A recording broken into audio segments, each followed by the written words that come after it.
Welcome to the complete Unreal Engine Iceberg. Whether you're a game developer or a gamer, join me in exploring the hidden depths of Unreal. From obscure facts and creative uses of the engine, to fan projects, forgotten tech demos, and intriguing myths. We'll start out at the top with topics that most people should be familiar with, and as we delve deeper into the lower tiers, we'll encounter topics that even the most trained Unreal connoisseur probably won't know about. This iceberg covers 6 tiers, and it took me roughly 9 months to do all of the research and create this video. And all of the shown videos and sources are linked in a well-organized document in the description. Everything should fall under fair use and no copyright infringement is intended. Now let's not waste any more time and dive right into the first level of the complete Unreal Engine Iceberg. Cryzen X. Cryzen X is a YouTube channel well known for bringing beloved Sega and Nintendo characters to life in realistic Unreal Engine environments. If you're into fan games or tech demos, you've probably stumbled upon at least one of their creations before. Their most successful video with 5.9 million views is the Super Luigi Kite demo, where Luigi replaces the main character of an official Unreal Engine tech demo. 2 other notable clips feature Sonic and Mario in the same open grass field. These videos are often associated with the Sega Hire This Man and Nintendo Hire This Man memes. Cryzen X started leaning into this and appended Hired Me Finally to the title of a Sonic video around the time Sonic Frontiers came out, which despite having been created with Sega's proprietary Hedgehog 2 engine, features a similar look and aesthetic to Cryzen X's work. Mannequin. The mannequin is the default character you control when creating a third-person Unreal Engine project, and most developers should be familiar with it. It's also frequently featured in animation packs, Unreal tutorial thumbnails, and even if you're not a developer, you might have seen it in early development footage of the games you follow. Due to its omnipresence, the mannequin has naturally evolved into the mascot character of Unreal over time. The most well-known iteration is the gray version of the mannequin we got about 1/3 into Unreal Engine 4's lifespan, but there have been multiple versions over the years. During the Unreal Engine 3 and UDK days, it seems no mannequin existed. Instead, characters from the Gears of War series or robots were prominently featured in the engine's documentation and samples. With the release of Unreal Engine 4 in March 2014, we got the first proper iteration of the mannequin. It featured a light blue color, simple shapes, and was referred to in the files as Hero. From Unreal Engine 4.0 to Unreal Engine 4.7, this blue mannequin was the default. But with Unreal Engine 4.8, we got an update to the gray mannequin most people recognize today. This version is much more detailed, featuring roughly 41,000 triangles, about 7 times as many as the blue mannequin. However, the animations stayed the same, including the awkward jump and hunched over run animation. Later on, a female version of the mannequin was also added to the files, and it worked seamlessly with the same animation data, making it easy to switch. With the release of Unreal Engine 5, we got a complete overhaul of the mannequin. This time there are male and female versions named Manny and Quinn. They feature a much more futuristic design, with models now consisting of roughly 90,000 triangles, doubling the count of Greyman. And we also got completely new higher quality animations that look much smoother. Recently, the official Unreal Engine Twitter account has even started creating memes using this new version of the mannequin, fully embracing its mascot status. Epic Quad Panorama CC plus EB1. This is the name of the HDR texture used for the environment in the Mesh Settings editor and many other editor windows of Unreal Engine. With it being featured prevalently, many Unreal users started wondering where this picture was taken and if there's any special meaning behind it.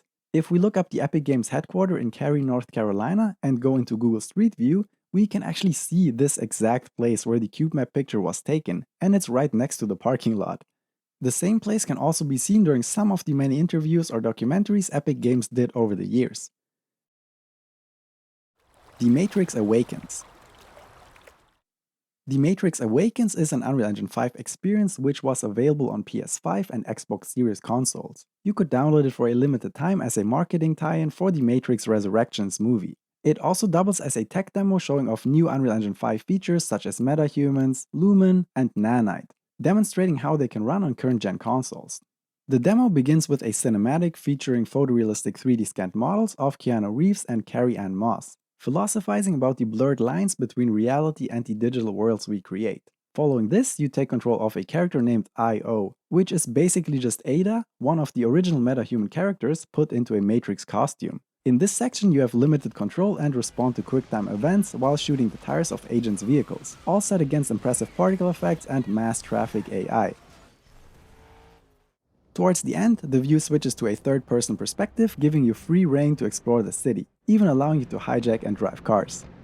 Although the demo was never officially released on PC, you can download the City Sample Unreal Engine project. It only contains the third-person free-roaming section of the Matrix Awakens demo. Nevertheless, it allows us to look under the hood and see how all of these different systems work together to create this experience. And there's actually also some rumors related to this demo which we'll dive into later. Do you know about this? Yeah. It's all supposed to be a little unreal. Roops Hit and Run. In August 2021, a YouTuber named Roops uploaded a video titled How I Remade The Simpsons Hit and Run in a Week, which managed to reach over 8.3 million views. The original Simpsons Hit and Run was an action-adventure game highly inspired by GTA 3, but putting a Simpsons spin on it and taking place in the fictional town of Springfield.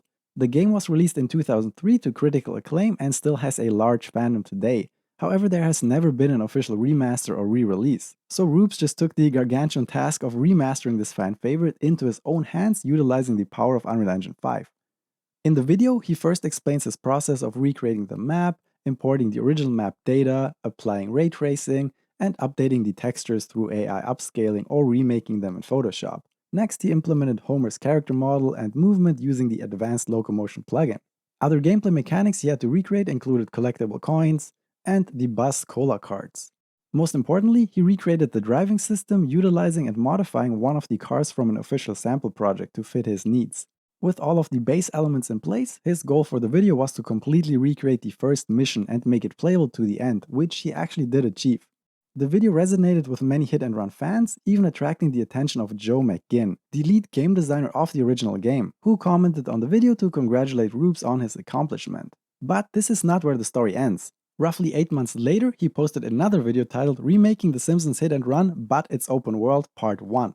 This time, he did not set himself a time limit, but aimed to see how far he could push Hit and Run with more time and effort. The entire series ended up spanning 10 episodes, concluding in July 2023. Over that year, he made countless improvements and additions to the game, even hiring a few artists to completely remake most of the models and textures from scratch. The last episode in the series mostly consisted of gameplay footage of him playing through the entire first chapter of the game and finishing all of Homer's missions, marking the end of this remaster project. Default sounds. This refers to the sound effects that are available in all Unreal Engine projects by default. These come with the editor so it can play sound effects on certain actions such as code compilation succeeding, or when using the built-in VR editor mode. Even though these sounds are meant to be used by the editor, many game devs will use these as temporary placeholders. But sometimes you'll come across games where they either forgot to replace these later in development or just thought they're good enough. A fan game made for Asmongold, for example, uses the compilation failed sound when inputting the wrong code into a save. And if this sound doesn't make you cringe, then you must still be pretty new to Unreal Engine. But even commercial titles such as Five Nights at Freddy's Help Wanted use at least one of these default sounds. When pressing the button for the price counter, you can hear this button click sound, which is the click on button cue from the VR editor sounds folder. Reflections. Reflections is the name of an Unreal Engine tech demo demonstrating real-time ray tracing created in partnership with Immersive Entertainment and NVIDIA. The short film was released in March 2018 and featured stormtroopers from the Star Wars franchise, which incidentally wear armor that perfectly shows off ray trace reflections. Real-time ray tracing like this became possible through Microsoft's implementation of DirectX ray tracing, which was announced only shortly before the Reflections demo. According to a Japanese book about 3D graphics I've been reading recently, Epic Games weren't the only ones to use the beta DXR version to create a stunning demo. EA, Remedy Entertainment, and FutureMark created their own demos showing off different ray tracing features. All of these demos would use a hybrid approach between traditional rasterization and enable ray tracing for certain aspects of the rendering. The Unreal Engine Reflections demo featured ray-traced shadows, ray-traced reflections, and ray-traced ambient occlusion. Ray tracing was also implemented for indirect lighting, but was omitted in the final demo for performance reasons. Real-time ray tracing on a consumer level was introduced with UE 4.22, making it available to all Unreal Engine developers. Etchu Diamond Station. This refers to a YouTube video posted by a 3D artist called Lorenzo Drago that made big waves in early 2022 by showing off the graphical capability of Unreal Engine 5 and Lumen. It depicts a Japanese train station in a way that makes it really hard to tell if this is just a real-life video recording or computer generated. At the halfway point of the video, it suddenly becomes dark, showcasing the lighting and reflections even more, but also making it clear that this is in fact a virtual environment. In an interview on the Unreal Engine blog, Lorenzo takes us behind the scenes and explains how a trip to Japan inspired him to work on this portfolio project, and how Echu Diamond Station is actually a real train station in the Toyama prefecture of Japan. Even though a lot of train stations in the rural areas of Japan look very similar to this, you can definitely see the close resemblance when checking out pictures of this place. He goes on to explain how he used VR tracking to create the realistic looking camera movement, which definitely played a big part in selling the illusion of this being a real video. In another breakdown post on gameartist.co.uk, Lorenzo also shared some details about his modeling and texturing process. Nanite and Lumen. Nanite and Lumen are two groundbreaking features introduced with the release of Unreal Engine 5. Both of these were first shown off in May 2020 through a real-time demo called Lumen in the Land of Nanite. Nanite is the name of Epic's virtualized geometry system, which allows you to create extremely detailed scenes with billions of polygons. This removes the need to create LODs, allows for more perceived detail, and speeds up the workflow for artists. However, it comes with a quite high performance overhead that is often only worth it for highly detailed photorealistic scenes and can tank performance if used incorrectly. Lumen, on the other hand, is Unreal Engine 5's fully dynamic global illumination and reflection system, designed specifically for next-generation consoles and high-end PCs. In theory, using Lumen will alleviate the need to bake lighting, which is a very time-consuming process and leads to a much more comfortable workflow. Currently though, due to the performance cost of Lumen, you'll often want to support both a baked lighting approach and Lumen, leading to more work in the end. To name a few examples, the Silent Hill 2 remaster enforces both Lumen and Nanite, and while the game is often praised for its visuals, the performance is underwhelming. Satisfactory, on the other hand, still uses baked lighting by default and only offers Lumen as an option. Nanite is also used sparingly and only where it really makes sense, leading to a much better performance. HD 2D. If you're at all into RPGs, you've probably heard the term HD2D before, which is used to describe a subset of games that mix 3D elements with 2D pixel art. When Square Enix and Acquire Corp partnered up to create Octopath Traveler, they set out to combine the nostalgic pixel art of Super Nintendo games with the modern lighting and post-processing technology of Unreal Engine 4. The development team made appearances at multiple events hosted by Epic Games and broke down their process of achieving this unique look, even sharing technical details about the optimization of sprites and the post-processing settings they used. Octopath Traveler released to critical acclaim in July 2018, and shortly after that they filed a trademark for the term HD2D, which would also be used to market their following games using this art style and Unreal Engine. In 2021, Square Enix followed up on the success of their first HD2D game with Triangle Strategy. Compared to Octopath, they dialed down the usage of depth of field and bloom, which led to a much crisper and cleaner look. The combat is also very different and more akin to a tactics RPG. In the same year, they released Live Alive, which is actually a remake of the 1994 classic that was originally released on the Super Nintendo. The next HD2D game they worked on was Octopath Traveler 2. In an interview, they stated that they aim to make its HD2D visuals picture perfect and something they dubbed Super HD2D. Octopath 2 released in 2023, featuring many visual improvements over its predecessor and again being both a financial and critical success. All the way back in 2021, they showed a trailer of their Dragon Quest III HD2D remake with the Japanese version of it getting over 5 million views. For roughly 3 years, there was only silence and no new details have been shared, so many presumed the game has silently been cancelled. But in May 2024, we got some signs of life through the official Dragon Quest Twitter, and that got followed up with a trailer during a Nintendo Direct and a big showing at Tokyo Game Show 2024. And at the point you watch this video, the game has probably already been released. By the way, I actually researched this 2.5D art style in Unreal Engine 5 a lot and created a full 17-hour course teaching how to make top-down 2D and 2D 3D hybrid games like this. Please check out the discount link in the description. Fortnite. Fortnite is a game that pulled off the greatest pivot in the history of video games, going from being a decent tower defense game to being one of the most successful battle royale titles out there, attracting hundreds of millions of players. Love it or hate it, it's undeniable how important Fortnite is to the development of Unreal Engine and financial stability of Epic Games.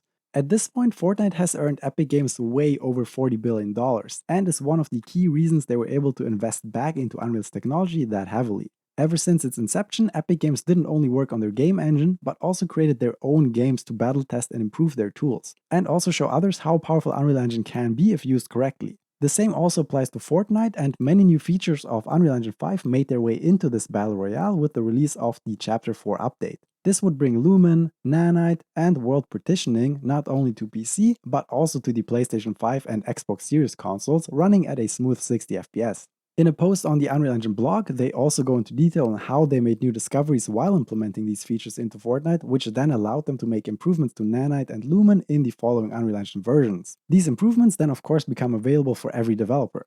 LEGO Fortnite was a side project that also utilized their philosophy of using their own tools in real projects to improve upon them. It was completely rigged and animated inside of Unreal Engine using the new control rig tools and updated sequencer. On top of that, it also utilized the procedural content generation framework to create massive and unique environments. According to the book Control Freak: My Epic Adventures Making Video Games by Cliff Bleszinski, the creative mind behind the Gears of War series, the idea for Fortnite's original mode, Save the World, substantialized during an internal game jam at Epic Games after shipping Gears of War 3 and trying to figure out the future of the company. MetaHuman. MetaHuman is a project by Epic Games allowing anybody to easily create high-fidelity digital humans for their games and digital creations. You can use the MetaHuman creator to easily make your characters by hand, but you can also use custom meshes and turn them into bespoke MetaHumans. The Matrix Awakens demo, which we already covered, was a great example of this using both methods. The MetaHuman's facial rig allows effortless animation by simply recording a human face with a compatible smartphone, greatly cutting down on complexity and development cost. The MetaHuman creator was first announced in February 2021, and sample projects were made available together with the announcement. It's based on the technology of 3 different companies which have been acquired by Epic Games: 3Lateral, Cubic Motion, and Quixel. You may already know about 3Lateral from their impressive digital human demo shown in 2018, at which point they were already working together with Epic Games. During the State of Unreal presentation at GDC 2024, it was announced that MetaHuman technology would come to Unreal Engine Editor for Fortnite, making them available in your custom game modes. Gears of War. Gears of War is a series of groundbreaking third-person shooters, all developed using various versions of Unreal Engine. What sets them apart from other games in the genre are the cover shooting mechanics, extreme gore, state-of-the-art graphics, and a focus on cinematic storytelling. During the early Xbox 360 days, Epic Games bet everything on Gears of War, and it's very likely that neither Epic nor Unreal Engine would be around today if the game flopped. But Gears 1 turned out to be a smash hit when it released in November 2006. And its success led to many other studios wanting to get their hands on the powerful tools used to create it and license Unreal Engine 3. On top of that, it would also strengthen their ongoing partnership with Microsoft and Xbox that started through Unreal Tournament. Gears of War 1, 2, 3, and the spin-off Gears of War Judgment were all created using Unreal Engine 3, and the first title was developed alongside the engine. Even though Gears 2 and 3 also used UE3, the engine would constantly get updates to set a new standard for graphics and gameplay interactions. The Unreal version used for Gears 2, for example, added support for soft body physics, a destruction system, improved character lighting, and a crowd system allowing for hundreds of enemies on the screen at once. Gears of War 4, 5, and Tactics were developed using Unreal Engine 4. But neither of these titles were developed by Epic Games themselves, and from that point onward, a Microsoft-owned studio called the Coalition would take over development. But to my understanding, some of the key personnel working on the earlier Gears titles moved over to the Coalition, and there's still a lot of back and forth between them and Epic Games, making sure the games utilize Unreal in the best possible way. During the Xbox Showcase 2024, Gears of War E-Day was announced, which will be the first Gears game to use Unreal Engine 5.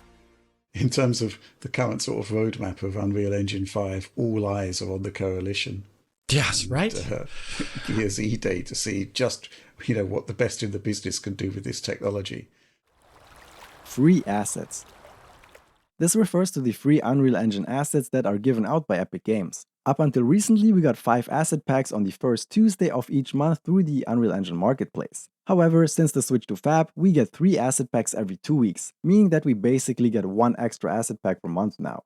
These can range from environments, to animations, to code plugins, and can often help you during your game development process. Outside of that, we also have access to the permanently free collection, again featuring assets from popular creators.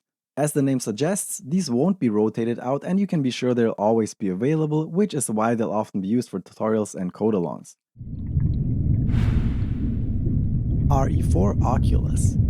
Resident Evil 4 is often hailed as one of the greatest games of all time, and in October 2021 it received a VR version for the Oculus Quest 2. The original game, released in 2005, was created using a nameless in-house engine at Capcom Production Studio 4, predating their extensive use of the MT framework.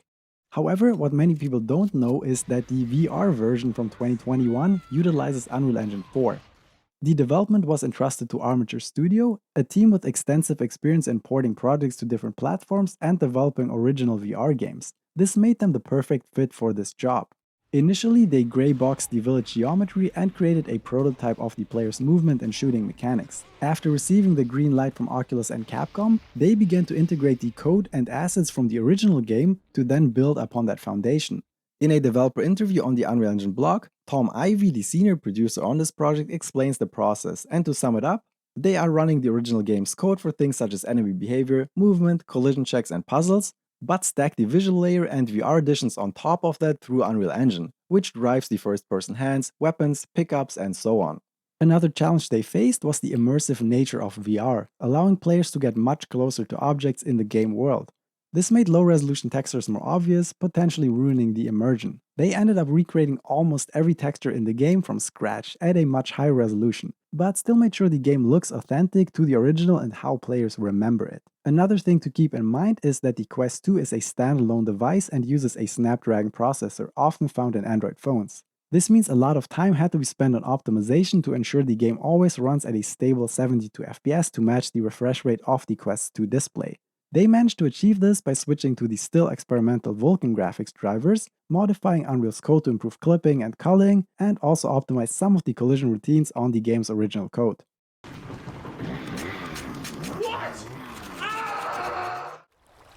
Reimagined Games. Reimagined Games is a YouTube channel dedicated to creating a realistic-looking Mario game using Unreal Engine, inspired by the Mario movie released in April 2023. His first video titled Remaking Super Mario Bros. Featuring Chris Pratt is a devlog which first shows him flexing his digital artistry skills by putting together an amazing looking model of Chris Pratt dressed as Mario.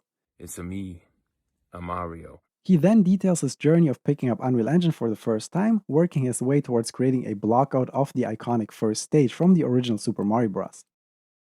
Building on that, he created custom assets using 3ds Max and textured them with Substance Painter to achieve a realistic, gritty look. These assets were placed in the levels alongside Quixel Megascans, which are easily accessible through Unreal Engine. After some trouble setting up the rig and animations inside of Unreal Engine, he ended up with an amazing looking realistic rendition of Super Mario Bros. His second video, the most popular with 6.1 million views, showcases gameplay without commentary. He significantly expanded his demo by implementing power-ups, enemies, a proper win condition, and multiple stages. He continued to create 9 more videos introducing new features and levels, and even modeled other members of the voice cast, such as Jack Black as Bowser. And very recently, he released a video announcing that he's now working on an original game inspired by Nintendo titles. Unreal Tournament. Unreal Tournament is a long-running series of arena shooters developed with various versions of Unreal Engine through a partnership of Epic Games and Digital Extremes. The first Unreal Tournament released in 1999 and was developed using the first iteration of Unreal Engine, just like the first title in the franchise simply called Unreal. Originally, Unreal Tournament was supposed to just be an add-on to Unreal, adding advanced AI bots to sidestep the netcode issues a lot of players were having. But during development, the team recognized the potential of Unreal Tournament and decided to turn it into a full-fledged standalone product. This would lead to much improved netcode and new game types such as Capture the Flag and Domination being added. With most of the Unreal Tournament titles, you would also get access to the Unreal Editor, which allowed you to create maps and mods, and many modders would end up getting hired by Epic Games for future Unreal Tournament titles. Unreal Tournament 2003 would be the next title and the first game in the series to utilize Unreal Engine 2. About 1 year later, this game would get an Xbox port called Unreal Championship, which made history by being the first ever console game to receive a downloadable patch, and was also one of the first games to make use of Xbox Live. The next title, Unreal Tournament 2004, made bold changes to the formula, such as introducing advanced vehicle combat and large sprawling environments. Even though UT 2003 did have rudimentary vehicle support through the Karma physics engine, full vehicle support in UT 2004 was made possible by a company called Psyonix, making modifications to Unreal Engine 2.5 source code. Psyonix would later showcase their mastery of vehicle physics again by developing Rocket League with Unreal Engine 3, before being acquired by Epic in 2019. Another Xbox exclusive released in 2005 through Unreal Championship 2. This would be developed on a specialized version of Unreal Engine 2 called UE2X, which features optimizations specifically for the original Xbox. The last Unreal title to be completed would be Unreal Tournament 3, which released in 2007 and used Unreal Engine 3. In August 2014, the pre-alpha version of an Unreal Tournament reboot using Unreal Engine 4 was released for free. This title would not be developed by a big team of professionals at Epic Games, but only a small core team would be involved, and the rest of the development was crowdsourced, allowing anyone to contribute to the repository on GitHub. There are many issues with this approach, and development wasn't going all that well. But another big reason the project ended up being cancelled was the breakout success of Fortnite Battle Royale, and the core team was pulled away from UT to prioritize their work on Fortnite. Mandalorian. The Mandalorian is a Disney Plus series taking place in the Star Wars universe. Season 1 of The Mandalorian was one of the first movie sets to utilize Unreal Engine for virtual production at such a large scale. The worlds for this show would be created in Unreal Engine and would be displayed on a huge LED screen in real time, allowing actors to immerse themselves in the scene and the Unreal operators to make changes on the fly. It turns out that the fast iteration speed Unreal offers is not only great for games, but also for movies like this. The Mandalorian was actually directed by Jon Favreau, who many people might just know as an actor. But actually, he's also a big-time director that is known for pushing the envelope and using uncommon methods, and he again managed to do so utilizing Unreal Engine for film production. A post on the Unreal Engine blog mentions how supporting the creation of The Mandalorian led to the development of more robust multi-user collaboration tools and the end-display system which every Unreal user now has access to. The Mandalorian would not be the only show or movie to use Unreal Engine for virtual production though, and many others including Fallout would follow. Shrek. This refers to the fact that there aren't only countless Shrek fan games made with Unreal Engine, but also an official Shrek game made with Unreal Engine 2. Shrek 2 the game was created by No Wonder, who are also responsible for a lot of the early Harry Potter PC games created with Unreal. According to the cutting room floor, the game files for Shrek 2 still include leftovers from Harry Potter's code, hinting at the fact that some of the technology from those projects has been brought over. There's also a YouTube channel called Master64, which quite recently created a level editor for this game and is sharing information on how to use it, creating a small community around this now really old game. UEFN. UEFN is short for Unreal Engine Editor for Fortnite, and it allows you to use the power of Unreal Engine for Fortnite Creative.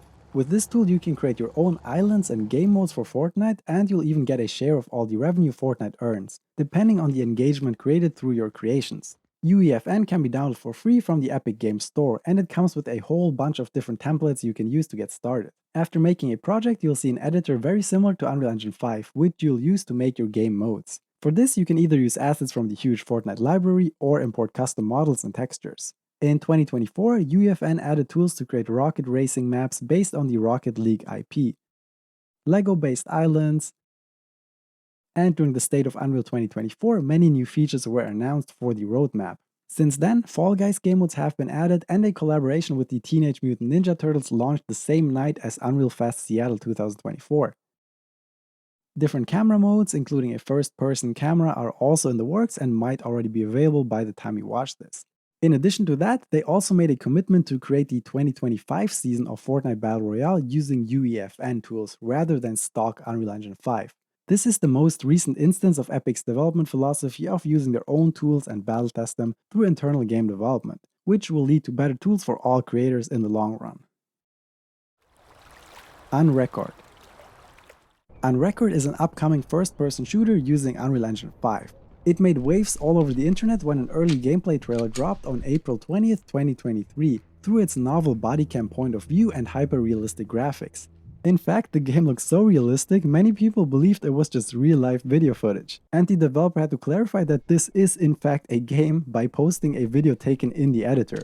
It's included in this Iceberg because it's notorious for showing what kind of visual fidelity Unreal Engine 5 allows even small indie teams to achieve when used correctly. Since the announcement of Unrecord, there have been many other games trying to cash in on the hype. The most successful one, simply called Bodycam, having achieved an estimated net revenue of almost $8 million on Steam. As opposed to Unrecord, this is a multiplayer game, however the strong visual similarity between both games caused a lot of confusion and many players bought Bodycam believing it was actually Unrecord. But a release date for Unrecord has still not been announced, and updates on the project are rather sparse. Lyra. The Lyra starter game was released together with Unreal Engine 5.0 in April 2022 to all Unreal Engine developers, and it is one of the largest sample projects Epic has ever created. The development goals of Lyra were to get you playtesting on day one, demonstrate best practices, show off cross-platform development, and integration with the Epic online services. Most videos of Lyra only show off the part that is an online-enabled, third-person shooter that comes with an elimination and control point game mode. However, funnily enough, there also is a top-down mode which is very similar to Bomberman. You can learn a whole lot about how to create AAA quality gameplay by downloading the sample and just looking through all of the C++ code and blueprints. Outside of the gameplay implementation, Lyra also features a menu and UI created using Common UI, which is Unreal Engine's fairly new way of creating UIs that is supposed to solve common problems such as cross-platform support and nested menus. The official Lyra overview video on the Unreal Engine channel is about 1 hour long, so going into all of the different aspects of Lyra is actually impossible in this Iceberg video, and it's best to just download and experience it for yourself if you're interested. UE asset flips. This entry refers to many scam projects and asset flips created using Unreal Engine. The definition of an asset flip is quite vague, and it appears that it has also slightly changed over time. A good example of a classic asset flip are Trixie in Toyland and Ninja Bread Man on the Wii. Both of these games were developed by Data Design Interactive and only released a couple of months apart from each other, reusing the majority of the gameplay code and only switching out animations and 3D models. So wait, check this out. Oh my god! Those lazy bastards! Yeah. Recently though, the term asset flip is also often used to describe games made by developers that simply purchase a bunch of assets from somewhere like the Unreal Engine Marketplace to create fake gameplay trailers that might look flashy but don't have much substance behind them. With how amazing Unreal Engine makes games look by default and the large amount of great assets we have access to on the Marketplace, this is actually not too hard to pull off. The most high-profile case of this in recent years is The Day Before. It was one of the most wishlisted games on Steam and highly anticipated, but after the game released it became very clear that it's nothing more than an empty husk and the project got shut down and removed from Steam within a couple of days. There are many forum posts and videos dedicated to breaking down exactly which assets they used and how much money they paid for them to create this illusion of having made a full-fledged game. But there are many more projects like this, and you can easily spend a couple of days going down that rabbit hole and watching many exposed videos on YouTube. Kid Amnesia Exhibition. Kid Amnesia is a music album by the English rock band Radiohead, released in November 2021. It compiles both of their hit albums from the early 2000s, Kid A and Amnesiac. To promote the release of this album, they partnered up with Epic Games and 2 other development studios to create a virtual exhibit using Unreal Engine 4. This could be downloaded for free on the Epic Games Store and also the PlayStation Network. Originally, they wanted to create a physical exhibit in many cities around the world, but 2021 was a rough year for many of us, and you can probably imagine why they weren't able to do that. The game starts you out in a black and white forest and uses the tried and true game design technique of drawing the player's attention with lights and colors to invite you into a shady looking building. As you walk around exploring these bizarre environments, you can hear many of their hit songs play in the background. And there are also many different rooms featuring artwork from their album covers. There is no real goal here, and the only thing you do is explore this vast virtual museum at your own pace. The best thing about this is that it actually has VR support built in, due to how easy it is to achieve this with Unreal Engine 4, and putting on a headset to dive into this bizarre world really brings the experience to a whole nother level. There's also a developer spotlight on the Unreal Engine blog, which sheds a bit more light on the design and development process of this exhibit. Their goal was to create a surreal atmosphere that instills a feeling of being lost without feeling hopeless, inspired by a book called The Library of Babel. One of the keys to achieving this and invoking a feeling of unease was to lay out the rooms in a way that is physically impossible, making use of Unreal's level streaming system, portals, and teleporters. Elemental Demo. The Elemental demo for Unreal Engine 4 released in 2012 and was created to show off features such as global illumination, eye adaptation, and advanced particle effects, setting a new standard for visual fidelity in real-time rendering. Shortly after that, the demo was made publicly available to every Unreal Engine user and it can still be downloaded today. Doing so will allow you to check through the project's files and settings to gain a better understanding of how to implement these features in your own games. About a year later, Epic Games released a short clip demonstrating the Elemental demo running on the PlayStation 4. This not only showcased the power of Unreal Engine 4 on, at the time, next-gen consoles, but also emphasized the engine's versatility and performance across different platforms. Infinity Blade. Infinity Blade is an action RPG developed by Epic Games and Chair Entertainment. It was the first iOS game to run on Unreal Engine 4 and received universal praise for its graphics and engaging gameplay, with many people still calling it one of the best mobile games ever made. Despite the fact that Infinity Blade was created by a relatively small team of only 12 developers over the timeframe of 5 months, it became the fastest grossing app ever released on iOS at the time and was Epic's most profitable game by measures of revenue against person hours spent in development. Infinity Blade's popularity led to the development of Infinity Blade 2 and 3, which brought improved graphics and gameplay and were also generally well received. Due to iOS constantly being updated and the complications of ensuring that Infinity Blade is compatible with newer versions, the trilogy was removed from stores in November 2018. However, Infinity Blade does still live on in a couple of different ways. It was added as a weapon in Fortnite Battle Royale, which was so powerful it was removed mere 3 days after and only made available in a special side mode, a fan project porting and remastering Infinity Blade for PC, adding dynamic shadows, keyboard support and improved textures, and probably most relevant for Unreal Engine users, through 11 free asset packs on the Unreal Engine marketplace. These contain maps, weapons, particle effects, and even characters that are optimized for mobile devices. UE3 and UDK. The third generation of Unreal Engine encompasses both Unreal Engine 3 and the later released Unreal Development Kit, often abbreviated to UDK. First unveiled to the public in July 2004, Unreal Engine 3 had been in development behind closed doors since early 2003. Unreal 3 retained the core architecture of the first generation of Unreal Engine, but focused heavily on enhancing visible aspects of games, such as the rendering, physics system, and editor tools. Epic Games also collaborated closely with NVIDIA to ensure Unreal Engine 3 featured cutting-edge capabilities enabled by modern GPUs, including programmable shaders. From the outset, Unreal Engine 3 supported Windows, PlayStation 3, and Xbox 360, putting a big emphasis on multi-platform support. With the first two titles using UE3, Gears of War and RoboBlitz launching on November 7, 2006. Later, support for iOS and Android was also added as showcased by the Epic Citadel demo. In November 2009, the Unreal Development Kit was released, bringing the power of Unreal Engine 3 to everyone. UDK was free for non-commercial use, but commercial projects required royalties and licensing fees. Unlike licensed Unreal Engine 3 partners, UDK users did not have access to the engine's C++ source code, limiting their ability to modify the engine and having to rely heavily on Unreal Script. Throughout its long life cycle, Unreal Engine 3 received numerous updates and improvements, ultimately being used to create roughly 250 to 300 games. There are of course way too many to talk about, but just to mention a few notable ones: Asura's Wrath, the Batman Arkham series, BioShock Infinite, Mirror's Edge, and Rocket League. This would also start the ongoing trend of Unreal Engine being heavily used for fighting games, as demonstrated by Guilty Gear Xrd, Injustice, and many titles in the Mortal Kombat series. By 2013, UDK reported more than 2 million unique installations by developers.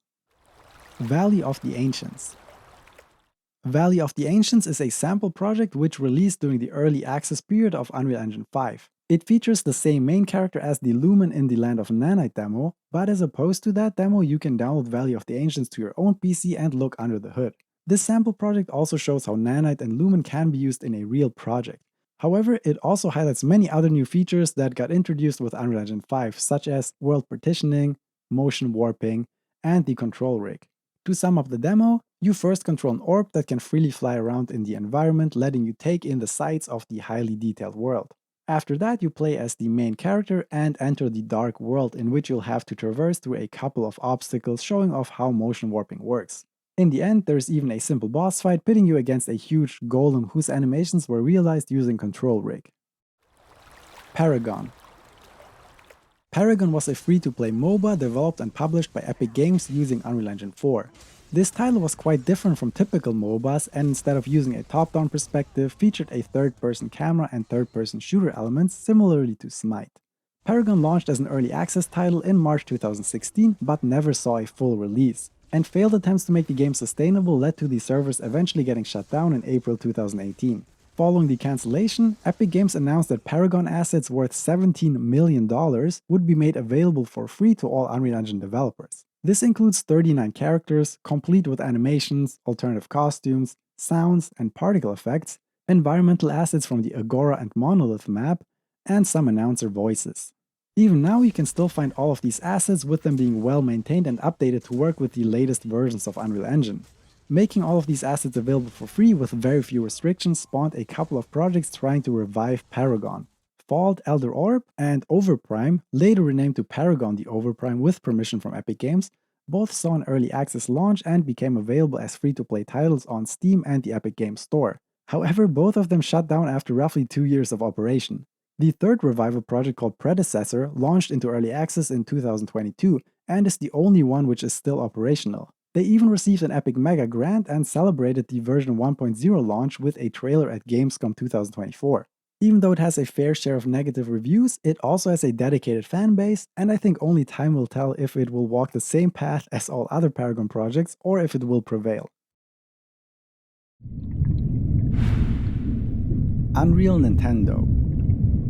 This refers to the 3 Nintendo-published games using Unreal Engine 4 on the Nintendo Switch. The first one being Yoshi's Crafted World, which was released in March 2019. Most games developed by Nintendo or their partners use their own proprietary engine, and it came as quite a surprise to many people that Goodfeel, the developer of this title, chose Unreal Engine 4. In an interview on IGN, Ebisu-san, the vice president of Goodfeel, explained that achieving a believable papercraft look was actually quite hard, and Unreal Engine gave his artists the tools necessary to make that aesthetic a reality. On top of that, he also mentioned that the physics engine of Unreal provided everything they were looking for. Digital Foundry did a technical breakdown of this game and it managed to pull off a stable 60 FPS on both docked and handheld mode. To achieve this, Goodfeel had to make some sacrifices though, and the game will almost never run at 720p and instead makes use of a lower dynamic resolution that adapts to meet the frame rate target. The second Nintendo published game developed by Goodfeel to use Unreal Engine 4 was Princess Peach Showdown, which released in March 2024. None of the game's trailers mentioned Unreal Engine or Goodfeel as the developer, and it wasn't really clear if this title was being developed internally or by a partner, until somebody found a display box in Hong Kong clearly showing the Unreal Engine logo. This time around, there are no developer interviews, and there really isn't all that much information out there about the development process of this title. It appears that this time around they prioritized visual fidelity and decided to lock the game to 30 FPS instead of targeting 60 like they did for Crafted World. But there's actually a third Unreal Engine title I want to talk about. And this one surprised me the most because it's not just published by Nintendo, but also developed by Nintendo Entertainment Planning and Development with support from Aiding. And this title is Pikmin 4, which released in July 2023 after Yoshi's Crafted World and before Princess Peach Showdown. Nintendo EPD is the same division that also developed Super Mario Bros. Wonder, Tears of the Kingdom, and Splatoon 3, just to name a few. And this is their first title using Unreal Engine 4. This was again mostly kept under wraps, and the first time we found out about the engine used for Pikmin 4 was when the download code card started appearing at convenience stores in Japan, clearly showing the Unreal Engine logo. After the cat was out of the bag, there was a lot of news coverage about Pikmin 4 using Unreal, and again there's a technical breakdown by Digital Foundry. The biggest takeaway here is that the game is again locked to 30 FPS and uses dynamic resolution in order to meet that frame rate target. It is also the first time in history that a Pikmin game uses anti-aliasing. Having a first-party Nintendo division develop games with Unreal means that expecting a 3D Super Mario or Zelda game made with Unreal Engine 5 might not be the craziest thing in the world anymore. Jazz Jackrabbit. The first Jazz Jackrabbit is an action platformer for MS-DOS released in 1994 and was both developed and published by Epic Games during its early days when it was still called Epic Mega Games.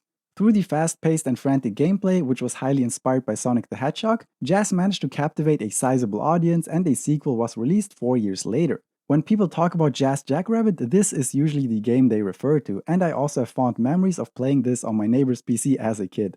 But neither Jazz Jackrabbit 1 nor its sequel have been created using Unreal Engine. Actually, the first Unreal-powered game ever released just a couple of months after Jazz 2 in 1998, and shortly after that, Epic started developing a 3D iteration of Jazz Jackrabbit using the first generation of Unreal Engine. During development, they were looking for a publisher, but sadly weren't able to find one and also didn't want to self-publish this game. This led to Jazz 3 being cancelled at around 25% completion, and the only video footage from it that exists is from an alpha build that made its way on the internet. However, this is not the last connection between Unreal Engine and Jazz Jackrabbit. In the third generation of Unreal Engine, Jazz did make a comeback through the Unreal Development Kit and a tech demo targeting iOS devices. In this sample, you would control Jazz in a top-down twin-stick shooter, showing off how well Unreal can run on mobile devices. Eventually, Jazz also made an appearance in Unreal Engine 4 and 5. Inside of the Content Examples project that is available to all Unreal Engine users as a study resource, Jazz's sprite from Jazz Jackrabbit 2 shows up in the Paper 2D map to demonstrate Unreal's ability to play sprite animations. So it appears even after all of these years he hasn't been completely forgotten. Pepsi Man RTX. Pepsi Man RTX is a fan remake of the beloved PS1 game, which achieved cult status worldwide despite its limited Japan-only release and poor sales. Pepsi Man is infamous for its high difficulty and bizarre live-action cutscenes featuring the actor Mike Butters. You're doing pretty good! Throughout the English-speaking gaming community, Pepsi Man gained relevance throughout the 2010s by being featured in multiple reviews, speedrun events, and top 10 lists. However, most people will know it from being featured on an Angry Video Game Nerd episode in 2019. This episode doesn't just show the nerd play through multiple stages of the game, but also features Mike Butters, who acted in the original game. And now that we're all caught up on Pepsi Man, let's talk about the RTX remake. It features the first stage from the original game, but with detailed models and high-definition graphics powered by Unreal Engine 4. A gameplay video titled I Remade Pepsi Man for Next Gen RTX, posted on the developer's YouTube channel, reached over 1.6 million views and was featured in many different publications and video compilations. The developer, Yahya Dambos, actually happens to be a close personal friend of mine, and I still remember him talking to me about details of the game while he was making it about 3 years ago. For obvious reasons, he couldn't release the demo to the public as is, but instead put out a version called Soda Man on itch.io, which features the same gameplay but removes all Pepsi references. As a small shoutout, since then he moved on to working on a full-fledged Hearts-like action adventure in Unreal Engine 5 called Luminous Nights, which you can wishlist on Steam right now if that sounds interesting to you. Corridor Crew Collab. Corridor Crew is the second YouTube channel of Corridor Digital, a production company well known for their outstanding visual effects work and many viral videos. One of their most notable videos related to Unreal is Markiplier and Jacksepticeye compete to make a game in 2 hours, which currently has 3.4 million views. In this video, the two well-known YouTubers face off to make an Unreal Engine game and have their rival play it after completion. I am terrified because I don't know anything about this, and looking at the menu, it looks like there's a bajillion things you can do. Despite the comedic nature of the video, it still highlights the common steps you'll go through during a game jam, such as brainstorming, sourcing assets, prototyping mechanics, and more. Meerkat Demo. The Meerkat Demo is a short film created by Weta Digital in December 2020, which features a mischievous meerkat getting into trouble with an eagle. The short film was created to show how far movie-quality hair, fur, and feathers can be pushed using real-time tools, and the entire clip was rendered in Unreal Engine. As you might have expected at this point, the project has been made available for Unreal Engine users to download and play around with. This will allow you to check out the sequencer and see how the scene has been put together, and you can also change some of the groom settings to make changes to how the fur and feathers are being displayed. Unreal. We already talked about Unreal Tournament and the critical role it played in pushing Unreal Engine forward, but at the very beginning there was a game simply called Unreal, which focused on a single-player experience. This title was developed alongside the first iteration of Unreal Engine, ensuring that both the game and the engine would meet each other's specific needs. Unreal not only pushed graphical boundaries, but was also praised for its advanced enemy AI, polished moment-to-moment gameplay, and much more.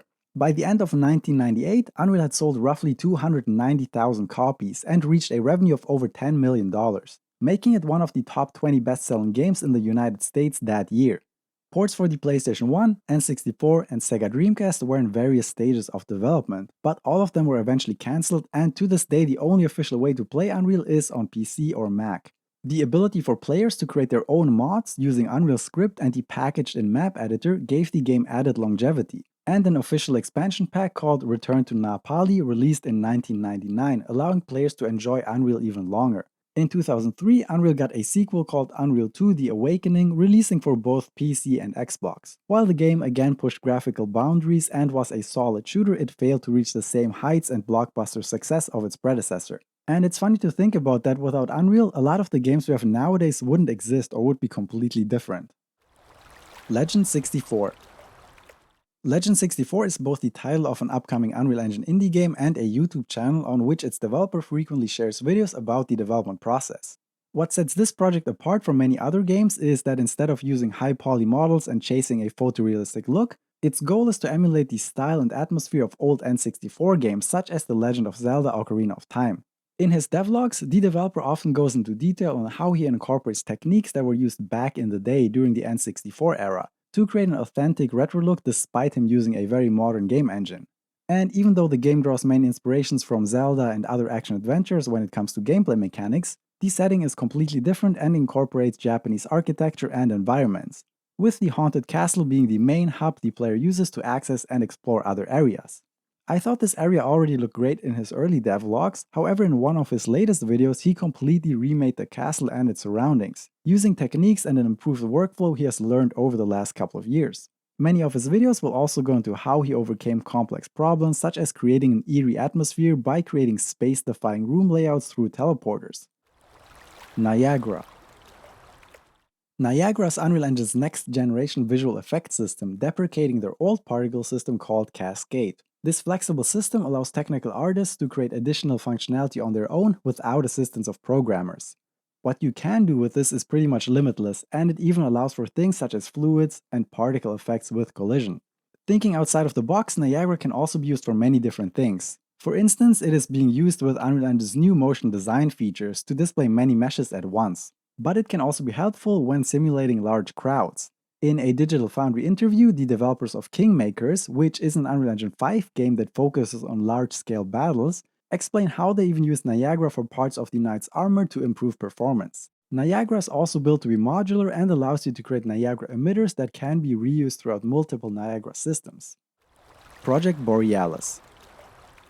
Project Borealis is a fan project aiming to pick up where Valve left off after Half-Life 2 Episode 2 and bring the story to its conclusion on the Borealis. Their engine of choice for this project was Unreal Engine, but instead of using Unreal as is, they're making many adjustments to the engine's code in areas such as the physics system to be able to take things a step further. A quote on their website states, "Project Borealis is being created on Unreal Engine to give it the updated look that Half-Life has deserved after all these years. We're aiming to make the game feel just as familiar as long-term fans will expect it to, while modernizing the graphics and technology." Project Borealis was first teased in April 2018 on their YouTube channel, only showing a clip of the gravity gun. Throughout the first year of the project, 4 different development update videos have been uploaded showing off the core gameplay mechanics you'd expect from a Half-Life game working in Unreal Engine 4.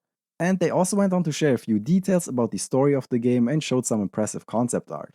The development updates following over the next 2 years after that displayed gameplay footage of a blockout of a snow level featuring AI-controlled enemies, and also a showcase of their advanced physics such as drag and glass that can be shattered. The last development update video was shared in March 2020 and there hasn't really been much information released to the public after that. Until we got a cryptic new video on the Project Borealis channel in August 2024, and a demo released on Steam as Project Borealis Prologue in November 2024. It lovingly displays an alternative version of Ravenholm in Unreal Engine 5.4, so they must have updated the project files during the process. And due to the changes they made to the movement system, the game feels very much like a Source game. On a side note, they did open source the code for their character movement on GitHub, enabling Source-style movement and even surfing in Unreal Engine 4 projects. Chaos. Chaos is Unreal Engine's physics simulation system, which was introduced as an early access feature with Unreal Engine 4.23 about 5 years ago. During GDC 2019, they showed off its capability for destruction and physics through a demo using characters from the Robo Recall universe. This is something you can also see in action in quite recent titles such as Marvel Rivals to open up new gameplay opportunities and strategies. In a short clip on the Marvel Twitter account, you can clearly see the Chaos Destruction editor being used here. Over time, the feature set of Chaos was expanded to also cover cloth, rigid bodies, and vehicles. With Unreal Engine 5.0, Chaos Physics became the default, completely replacing NVIDIA Physics, which was used since the Unreal Engine 3 days and can be seen in titles such as Borderlands and the Batman Arkham series. Over the development of Unreal Engine 5, many new features were added to Chaos, such as the physics control component, support for modular vehicles which can change shape during runtime, and at Unreal Fest 2024 we got confirmation that there's still more to come in terms of Chaos. Bright Memory. Bright Memory is an Unreal Engine 4 game that made headlines in 2019 for looking like a AAA title despite being created by a solo developer. It's an FPS with hack and slash elements that not only released on PC, but eventually also the Xbox consoles and even mobile platforms. The game is actually available in 2 parts. Bright Memory is a rough 1 hour long game that could be seen as episode 1, while Bright Memory Infinite is much more expansive and follows through on the developer's original vision. Many people, including myself, were really skeptical about the claim that a game of this quality could be made by a single person. This video game was created by one developer. This is simply not possible with just one person, but it is now with RTX. But of course, not every single asset in the game is handcrafted by him, but he made smart use of marketplace assets and other software. When playing through Bright Memory Infinite, I didn't recognize any of the used assets, except for one, which is the bow shooting animation by Frank Climax. So you can say he did an amazing job at sourcing unique assets and putting them together. And of course, things such as translations and voice acting are outsourced, so it really depends on what you want to define as a solo developer. There's a lengthy interview on GameDev Unchained's YouTube channel where Jang, the developer of Bright Memory, talks about his reasons for working mostly alone and why he picked Unreal Engine. Outside of Unreal Engine, he stated that Substance Painter was essential for creating realistic looking materials and that he used iClone to create characters, generate the automatic lip sync, and also create facial animations. UEVR. UEVR is a mod created by PreyDog that allows you to inject VR functionality into Unreal Engine 4 and 5 games. The public beta was released on January 1st, 2024, and ever since then you can find a huge amount of clips of people using it in various Unreal Engine games by looking for the UEVR hashtag. Some games will work right out of the box, while others will need their settings tweaked. Those settings can then be shared between users through profiles. Technically, every Unreal Engine game created with UE 4.8 or higher can run with UEVR, but realistically speaking, there are roughly 700 at this point which have been tested and verified as working correctly. Some games will simply be played from a third-person perspective, while other games can be played from first-person with motion controls, which is absolutely mind-blowing. Masks of Power 2.0. Bionicle Masks of Power 2.0 is a fan game created by Team Kanohi using Unreal Engine 5. It's an open-world action-adventure with gameplay inspired by Nier Automata and Monster Hunter, using characters and locations from the Bionicle universe. Development on the fan game Masks of Power technically started all the way back in 2015 with a much earlier version of Unreal Engine. This version has already been released publicly and is now dubbed Masks of Power Legacy to not cause confusion with the current ongoing project. Not only can you download the game files, but they're also distributing the actual Unreal Engine project for you to mess around with. The success of the Legacy project brought in many new team members, which led to Team Kanohi starting from scratch on the 2.0 version of Masks of Power to really bring their vision to life. And even though the Legacy game was an amazing feat by itself, it's very easy to see how greatly improved the current version of Masks of Power is. What's really interesting about this project though is that we don't have to worry about it being shut down by the copyright holders, since according to Team Kanoi's blog, they had a conversation with LEGO and got the official blessing to release this project in a big fashion. This is what allowed them to create an actual Steam page on which they are doing beta tests and currently collecting wish lists for their free fan game. Infiltrator Demo. The Infiltrator demo was revealed at the 2013 Game Developer Conference, and its purpose is to show off Unreal Engine 4's high-end rendering features and cinematic capability, all running in real time. In the demo, you can see what appears to be an agent infiltrating an enemy factory or outpost. It starts out with a stealth section before things escalate and the protagonist gets into a big gunfight showing off Unreal Engine's cascade particle effects in the process. Even today, you can still download the actual project files for the Infiltrator demo and open them up in Unreal Engine on your own PC. Here you are able to just play the demo and see how it looks on modern hardware, but you can also freely navigate through the different maps and check out all of the building blocks used for a demo like this. Fun fact, screenshots from the Infiltrator demo are still used nowadays on the official documentation page explaining how to set up depth of field. BioShock UE 2.5. You may or may not know this, but the entirety of the BioShock series has been created using Unreal Engine. BioShock 1 released in August 2007 to universal acclaim and was praised for its beautiful graphics, interesting setting, and extremely fun gameplay. BioShock would use a heavily modified version of Unreal Engine 2.5, with their team adding custom improvements, especially when it came to water effects. But they would also backport a lot of the shader technology that has been implemented in Unreal Engine 3 to use it in Unreal Engine 2.5. This approach allowed them to stay competitive and feature great-looking graphics that could keep up with the latest Unreal Engine 3 games releasing around the same time frame, such as Gears of War and Unreal Tournament 3. Many players dislike Bioshock 2 for its story, and it wasn't quite as well received as its predecessor. However, it can't be denied that it brought many gameplay improvements and is still an amazing looking game. Even though it released in 2010, they decided to keep on using their heavily modified version of Unreal Engine 2.5, instead of switching over to Unreal Engine 3, which was already seeing heavy use by other studios at that time. Their reason for not making the switch to UE3 was that they didn't have any issues with the graphics and would be able to work much more efficiently with their already established workflows and pipeline. The switch to Unreal Engine 3 finally happened with the development of Bioshock Infinite. Ken Levine, the team lead of the project, mentioned how Unreal Engine 2.5 worked great for the indoor environments and tight corridors of Rapture. However, for the big open spaces and constantly moving world of Columbia, they needed some new technology. Again, they wouldn't just use the stock version of Unreal 3, but heavily modify many features of it. One example is the technology they call floating worlds, which allows all of Columbia's buildings and zeppelins to constantly be in motion without affecting performance too much. Outside of that, they also overhauled big portion of how the rendering, AI, and physics system work. Kite Demo. This refers to a legacy sample project and tech demo called A Boy and His Kite. It was first displayed at the Game Developer Conference in 2015 with the purpose of showcasing Unreal Engine 4's open world, cinematic, and photorealistic capabilities. In the cinematic video, you can see a boy chasing his kite through a beautiful 100 square mile landscape with all of it being rendered in real time. If this landscape looks familiar to you, that might be because we've seen it used earlier in this Iceberg for a lot of the videos CryzenX made, putting popular game characters in this level. The inspiration for this world was the Isle of Skye in Scotland, mixed with influences from shooting they've done in New Zealand. Project Grunt. Project Grunt is an endeavor by the YouTube channel Axel to recreate parts of World of Warcraft in Unreal Engine 5. As opposed to many other projects like this, which only focus on remaking environments, his videos often also feature playable characters and actual gameplay mechanics. For example, showing off a mount system, advanced locomotion, and even combat. His most watched video at roughly 370k views at the time of recording this is called Project Grunt Orgrimmar Full Gate in UE5. This is the third video in a series on remaking Orgrimmar and shows him running around outside the gates of the beloved Horde capital.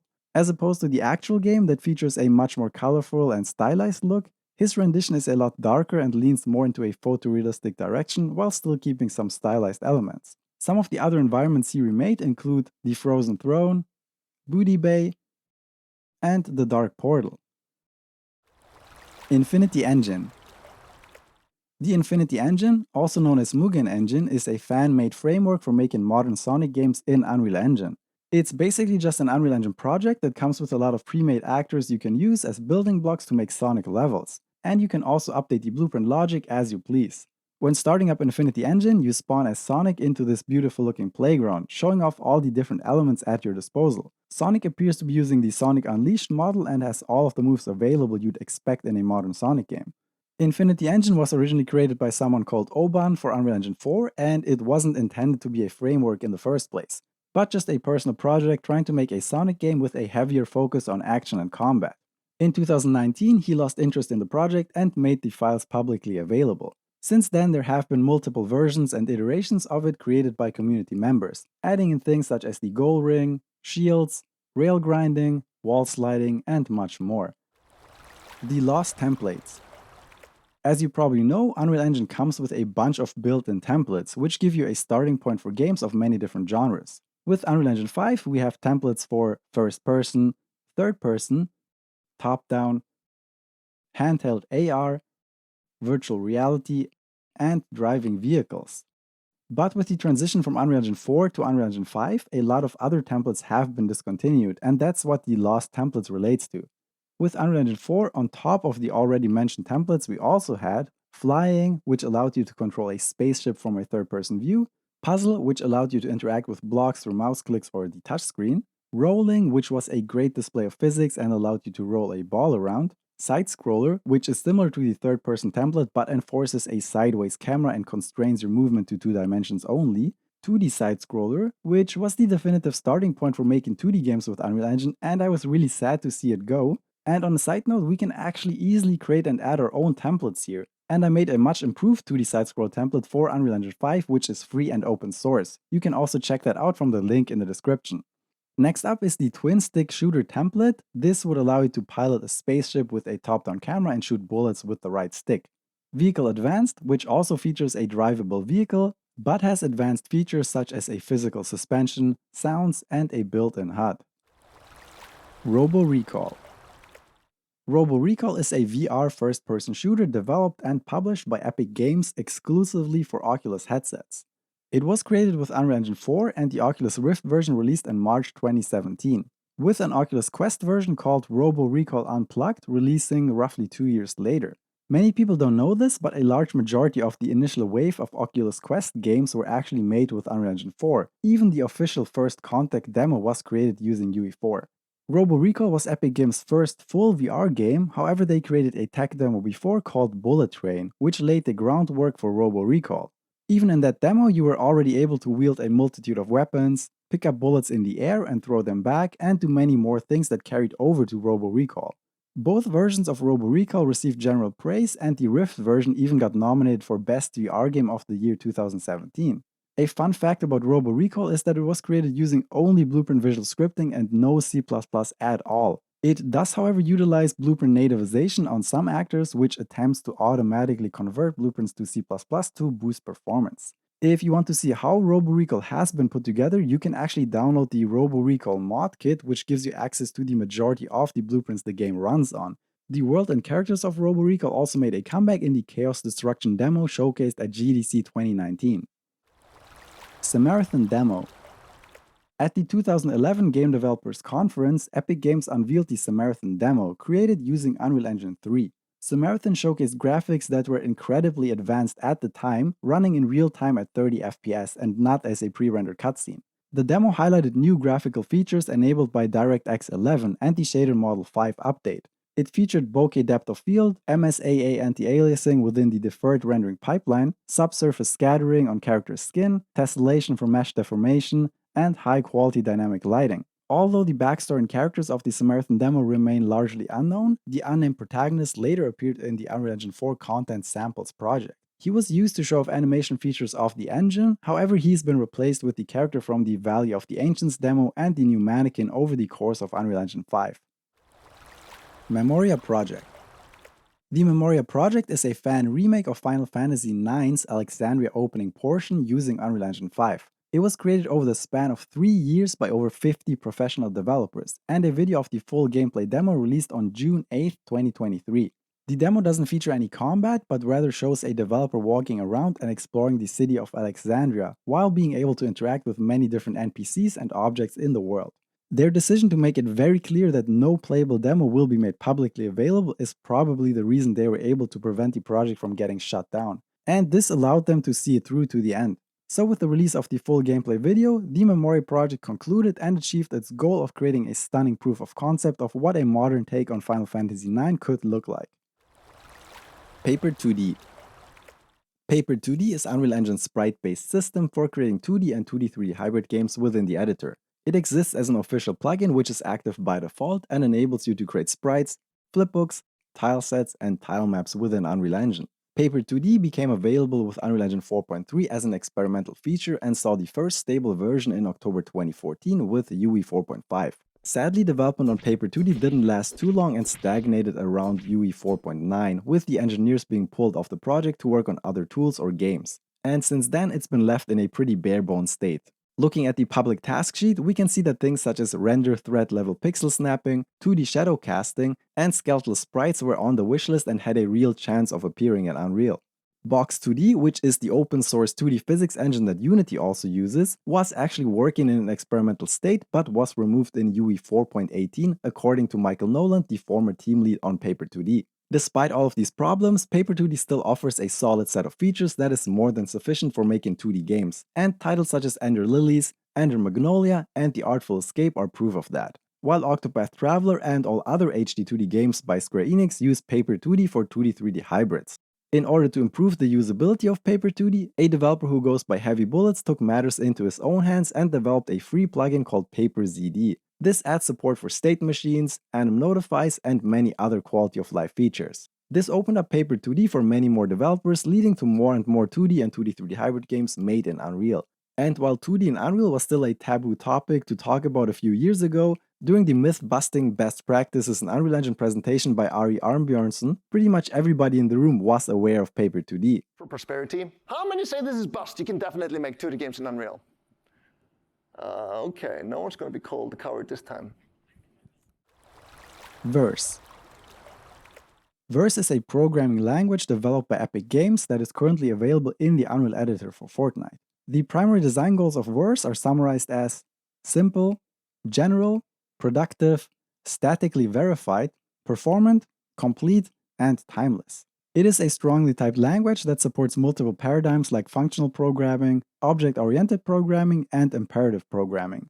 Even though Unreal Engine 6 is presumably still a long wait away, Tim Sweeney did mention in a tweet that Verse is planned to be a part of that package. Quixel remakes. Most Unreal Engine users should be familiar with Quixel Mega Scans. It's the world's largest library of 3D scanned assets and was completely free for all Unreal Engine users through the Quixel Bridge plugin. What this point on the Iceberg refers to more specifically though are the remake videos on Quixel's YouTube channel. It features multiple versions of them remaking scenes from popular games using assets from their library. The first video in the series was uploaded in June 2019, titled Create Counter-Strike in UE4, and at this point has reached over 7.7 million views. In this video, one of Quixel's artists recreates Bomb Site A from the Dust 2 map with a hyper-realistic look. He doesn't just show off the final result, but actually walks the viewers through all of the necessary steps. First, creating a basic block out in Maya, bringing it into Unreal Engine, attaching textures from the Quixel library, placing props, and applying post-processing. They followed this up with 3 other videos recreating iconic places from other games. Create Silent Hill in UE4 goes through the process of putting together a decayed bathroom scene. For this, they used a lot of decals and also leaned on Unreal Engine 4's ray tracing capability. The next video in the series is about recreating the gates of Orgrimmar from World of Warcraft. This video shows a bit of a different style and gives a more high-level overview of the artistic thought process involved in a project like this. The last video in the series covers the process of creating Halo's Blood Gulch. What sets this apart from the others is heavy use of the landscaping features. The Weather Channel. The Weather Channel is an American TV network that primarily focuses on weather forecasts and news. They partnered up with the Future Group to take weather reporting to a whole new level using Unreal Engine for visualization. Just hearing about an upcoming storm in abstract numbers might make it hard to really understand the danger, and the realistic representation they developed triggers a more visceral response and will lead more people to take appropriate action. They mentioned how if you don't make it realistic, it'll end up looking cheesy and might have the opposite of the intended effect, and that's where Unreal Engine's graphical prowess really helped. Timesplitters Rewind. Timesplitters Rewind is an ongoing fan project to recreate the multiplayer section of Timesplitters 1, 2, and 3.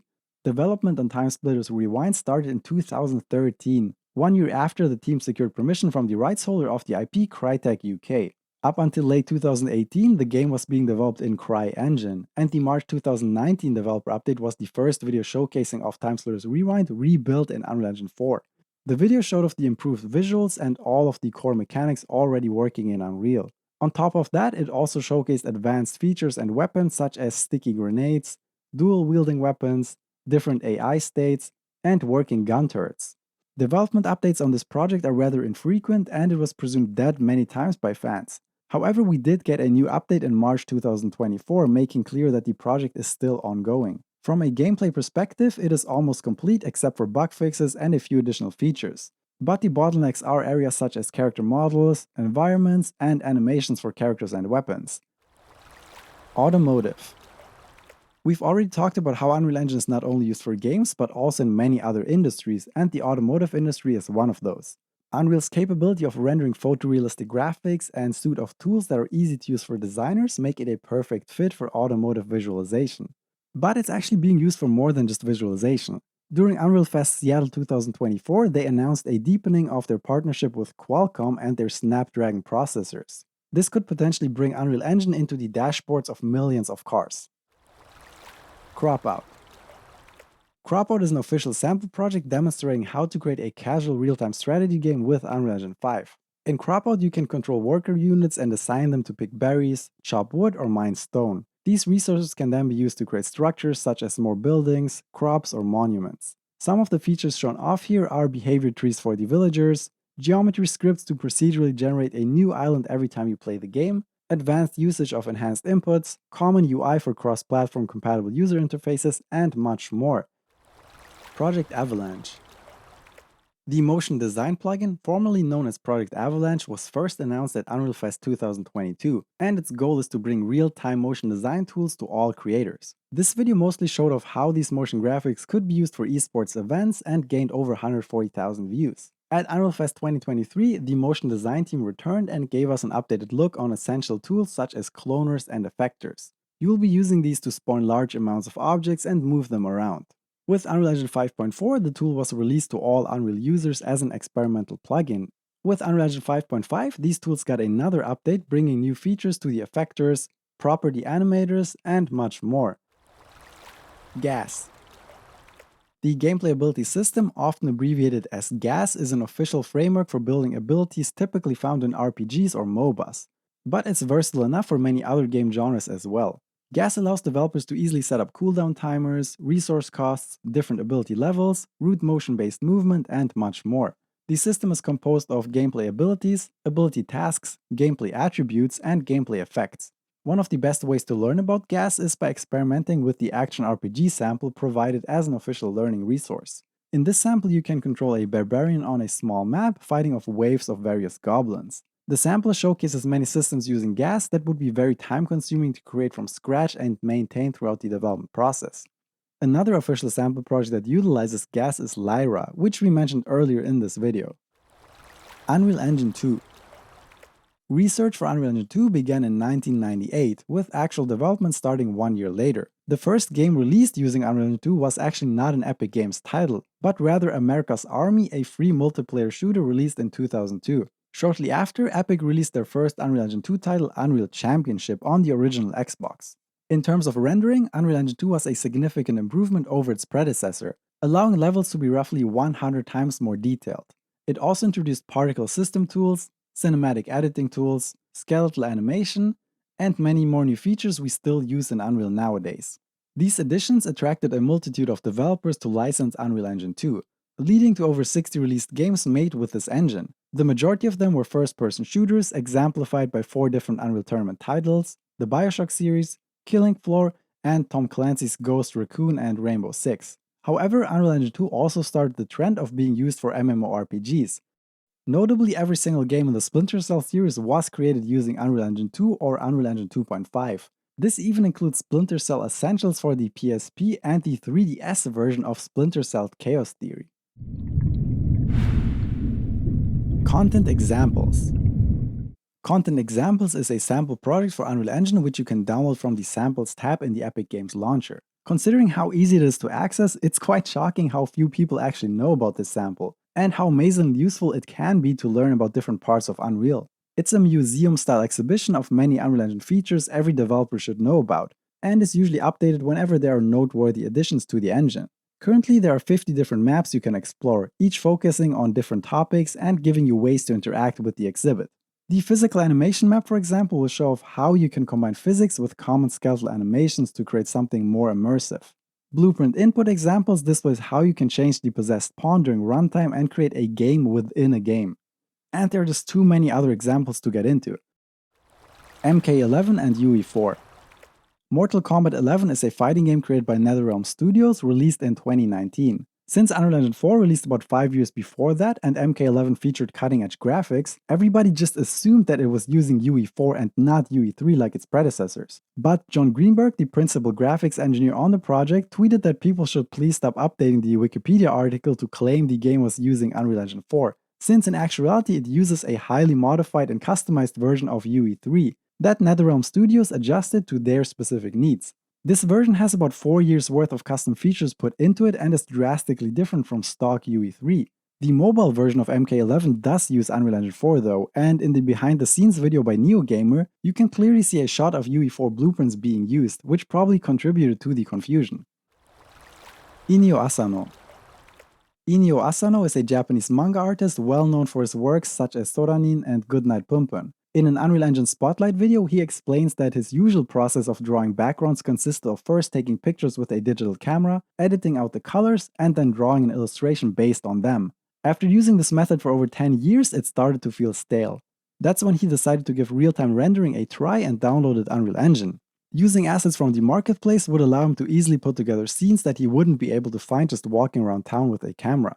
And near the end of the video, he mentions how he would like to turn his creative process on its head, first creating a world in Unreal, then imagining how stories and events would unfold in the world he created.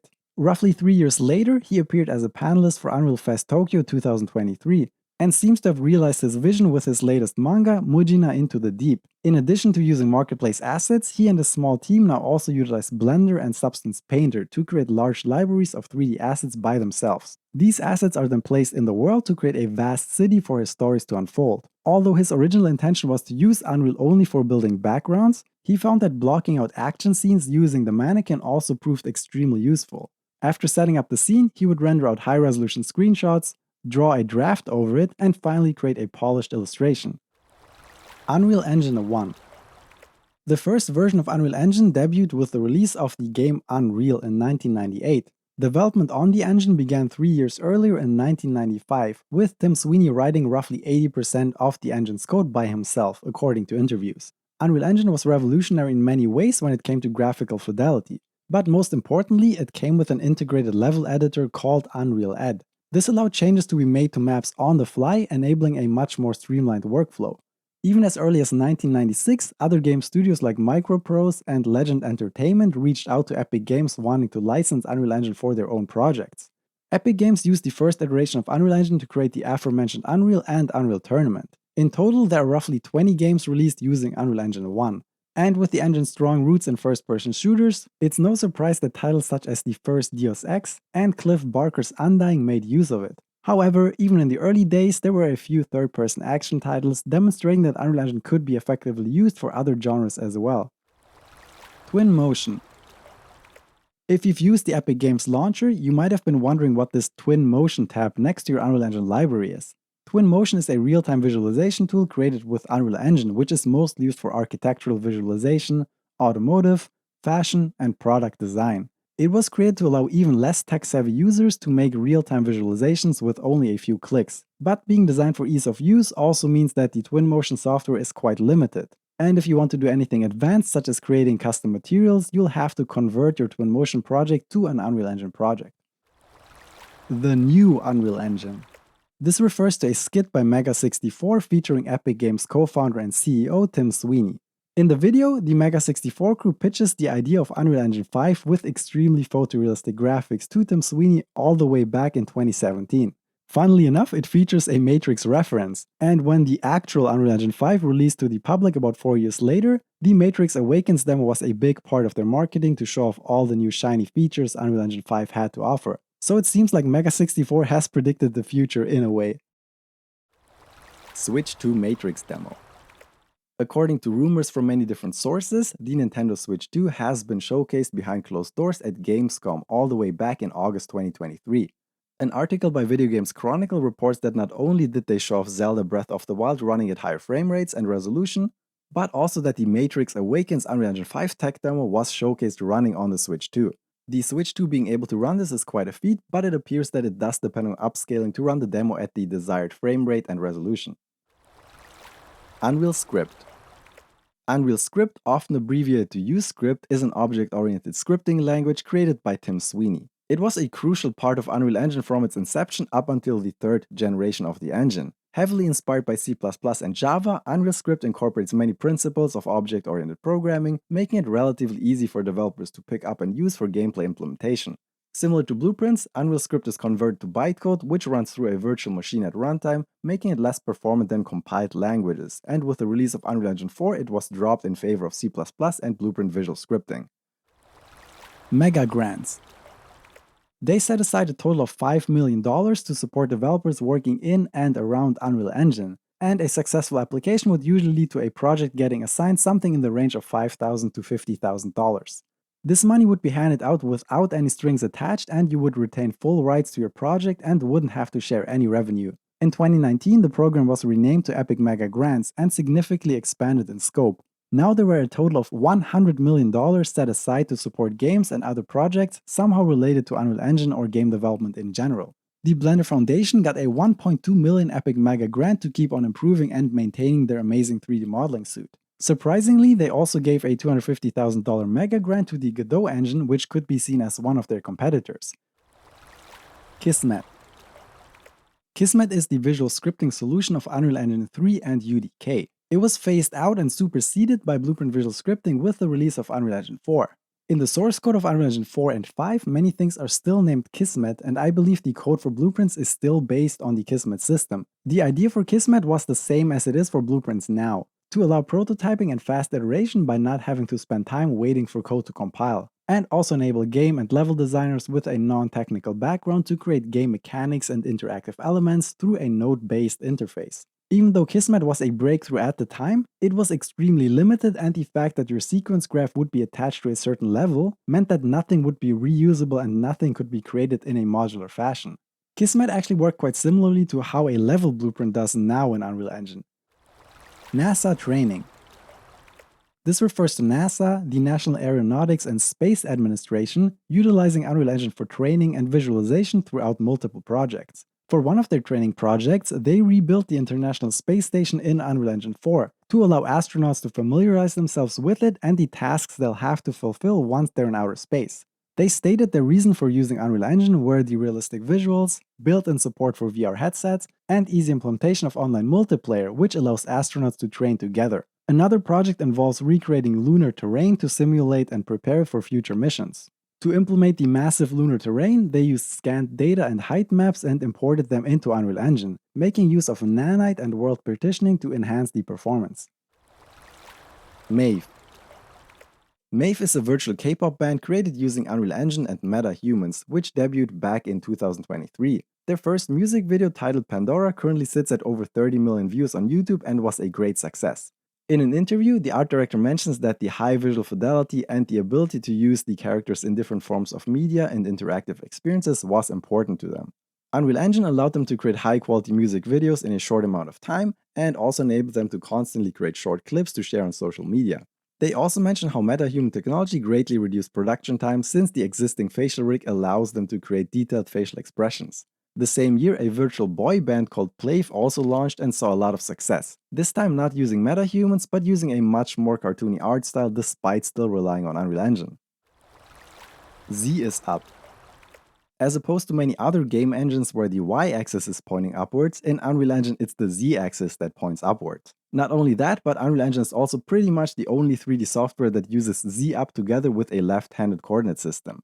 This can cause many issues when importing assets from a 3D modeling software, but there are settings in the importer to help you convert the coordinates. Many people speculate that the reason Z is up in Unreal Engine is that Epic Games mainly used 3ds Max for their modeling back in the day, which also uses Z as the up axis. But that doesn't explain why Unreal uses left-handed coordinates as opposed to 3ds Max, which uses right-handed coordinates. In reality though, it appears there was no concrete reason behind this choice, and Tim Sweeney apologized in a tweet stating that coordinate system stuff was confusing back when he made the original Unreal Engine. On a side note, the team working on Like a Dragon Ishin stated that when they moved away from their proprietary Dragon engine to create this title in Unreal Engine, the z-axis pointing upward led to bugs and other struggles during early development. External codebase integration. External codebase integration relates to the fact that you can import external C or C++ libraries and use them with Unreal Engine. This could be something simple, such as a library that helps you generate QR codes, implementing the GGPO SDK to enable rollback netcode in Unreal Engine, or even completely merging two different game engines, splitting the responsibilities between the original game engine and Unreal. This is actually an example we've already encountered in this Iceberg, but there are many more cases of this than you might think. In an interview, one of the developers of Soul Calibur 6 explained how their battle code is completely separate from Unreal. And a less fruitful example of this is Grand Theft Auto: The Trilogy, the Definitive Edition. In this collection, Unreal Engine is used for rendering the scenes, but they still use the physics, collision detection, and gameplay code from their original engine. Dragon Head Icon. This refers to an icon that is prominently featured in many different versions of the Unreal Engine editor, and it has quite a bit of interesting lore behind it. The easiest way to find it in Unreal Engine 4 and 5 is to create a billboard component where it will be the default placeholder icon. But the Dragon Head icon has been featured long before that and can also be seen in this screenshot of Unreal's first real-time 3D editor that shipped back in 1998. It's actually hard to tell at first glance that this is supposed to be a dragon head, and many people speculated on what this should even be. Some think it looks like a lizard, and others think it looks like a griffin. But on the Unreal Engine forums, there's a reply from Tim Sweeney himself clarifying that this is indeed a dragon head. To sum it up, the icon dates back to 1995 and was the default actor icon in UE1. Dan Cook created it alongside other editor icons, and the reason it's a dragon is because one of the earliest Unreal prototypes featured a dragon flying over 3D terrain. Silicon Knights Recall. Silicon Knights was a Canadian game development studio which was founded in 1992 and went defunct in 2014 after losing a court case involving Unreal Engine 3 against Epic Games. Before shutting down, the studio was known for titles such as Blood Omen, Legacy of Kain, Eternal Darkness, and Metal Gear Solid: The Twin Snakes. But trouble began during the development of 2 Human, for which they decided to make use of Unreal Engine 3. According to them, Epic Games failed to provide a working game engine by the deadline, and Silicon Knights also alleged that Epic Games was sabotaging UE3 licensees by allocating too much funding to their own projects such as Gears of War instead of making overall improvements to the engine. This caused Silicon Knights to file a lawsuit against Epic on July 19, 2007. But in August 2007, Epic filed a countersuit claiming that Silicon Knights made unauthorized use of Epic's licensed technology, such as incorporating UE3 code into their own engine and sharing trade secrets and confidential information. Roughly 5 years later, in November 2012, the judge decided that Epic Games was in the right and Silicon Knights would owe Epic roughly $9 million in total. In addition, all unsold copies of 2 Human and X-Men Destiny would have to be recalled and destroyed. Apparently their way of copying Epic's code was so blatant they didn't even bother to erase code comments left by Epic's engineers. This dispute led to multiple unannounced projects being cancelled and Silicon Knights to shut down in 2014. EGL made with UE4. This refers to the Epic Games launcher and how it has possibly been created using Unreal Engine 4 in some capacity. When EGL crashes, you'll get an Unreal Engine 4 crash report pop up. And this is exactly the same crash reporter that you would get with an Unreal Engine 4 game. Now, I've personally seen this before and was very surprised when I saw this show up, since I just assumed EGL was also made with something similar to Electron. Electron allows you to package HTML, CSS, and JavaScript into a desktop application, and it is what Steam and GOG Galaxy are using. However, using Unreal's widget system, it would be very possible to create a launcher like this. But it still seems like an odd choice to use an engine mostly geared towards creating high-end 3D experiences for something as simple as a game launcher. To get to the bottom of this, I started to look into the folder structure of the Epic Games launcher and compared it to regular Unreal Engine games. Now, it isn't exactly the same as a shipping build for my game, for example, but there are a lot of similar elements in how the binaries folder is structured. Taking one step back though, you can see the config and content folder, which are very similar to other Unreal Engine projects. And it even has a default game ini file which lists the project name of the Epic Games launcher. And I think this pretty much confirms that the Epic Games launcher was made using Unreal Engine 4 in some capacity.